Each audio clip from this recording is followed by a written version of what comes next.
আসসালামু আলাইকুম রহমতুল্লাহি ওয়া বারাকাতুহু। প্রিয় ভিউয়ার, আমি এখন দেখেন একটি পাহাড়ের উপরে উঠতেছি। এই দেখেন বিশাল বিশাল পাহাড়। এই আপনারা হয়তো আরব কান্ট্রিতে দুবাই শহরের চাকচিক্যময় শহর দেখেছেন, অনেকেই হয়তো এরকম গ্রাম পরিবেশে পাহাড় পর্বত দেখেন নাই। দেখলে মনে হয় না যে এটাও কিন্তু আরব কান্ট্রি বা দুবাই শহর। দুবাইয়ের এটি একটি শহর, হাত্তা শহর নাম এটির। তো এখানে দেখেন চার পাশেই কিন্তু বড় বড় পাহাড় পর্বত। আসলে এখানে পাহাড় পর্বতই বেশি। তো আমি একটি পাহাড়ে উঠতেছি, তো উঠা যায় না, সব পাহাড়গুলো দেখেন কেটে ছোট করে ফেলছে। আসলে চতুর্দিকে দেখেন বড় বড় পাহাড়। আসলে এখানে অনেক বড় পাহাড়। তো আমরা অনেকেই কিন্তু জানি না যে এই চাকচিক্যময় দুবাই শহরেও কিন্তু এই ধরনের গ্রাম্য পরিবেশ বা পাহাড় পর্বত আছে। আমরা প্রতিনিয়তই কিন্তু দুবাই শহরের চাকচিক্যগুলো দেখতেছি, সবাই আমাদেরকে ওগুলাই দেখাচ্ছে। তো আমি ইনশাল্লাহ প্রতিদিনই আপনাদের জন্য এই ধরনের প্রাকৃতিক পরিবেশ তুলে ধরব।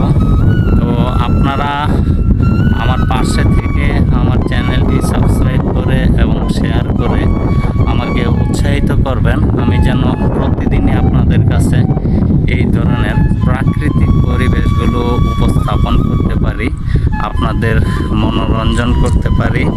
পাহাড়, বিশাল বিশাল পাহাড়। এটা একটি ছোট পাহাড়। আসলে আমি পাহাড়ের উপরে উঠতেছি, বাট আরও বড় বড় পাহাড় আছে, অনেক বড় বড় পাহাড় আছে এখানে, কিন্তু আমরা জানি না। অবশ্য আমরা যেহেতু আসলে আমরা অনেকেই সিটিতেই বসবাস করি, আমরা যারা কাজ করতে আসি বাংলাদেশ থেকে বা বিভিন্ন কান্ট্রি থেকে, আমরা সব বেশিরভাগই কিন্তু শহরে, দুবাই শহরে কিন্তু আমরা কাজকর্ম করি। এই কত সুন্দর। আমরা বাংলাদেশি যারা আছি, বাংলাদেশ, ইন্ডিয়া, আমাদের হয়তো মনে হবে যে আমরা আসলে আছি বাংলাদেশে থাকলে এই যে সিলেট বা চট্টগ্রামের পরিবেশগুলো, এই যে দূর দূরান্তে আসলে এই পাহাড়ের পাহাড়ের পরে পাহাড়, অনেক পাহাড় আছে। আপনাদের দেখে আশা করি ভালো লাগবে। এই যে পাহাড়ের আনাচে কানাচে আসলে বাড়িঘর, যেগুলা লোকাল আরবিয়ানদের বাড়িঘর, দেখেন বসত বাড়িও আছে, পাহাড় আছে বড় বড়।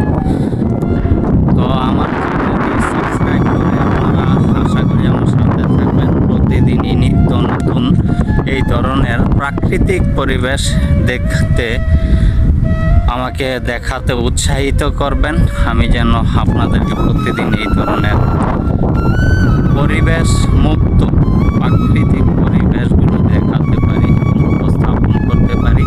সবাই ভালো থাকবেন। আসসালামু আলাইকুম ওয়া রাহমাতুল্লাহি ওয়া বারাকাতুহু।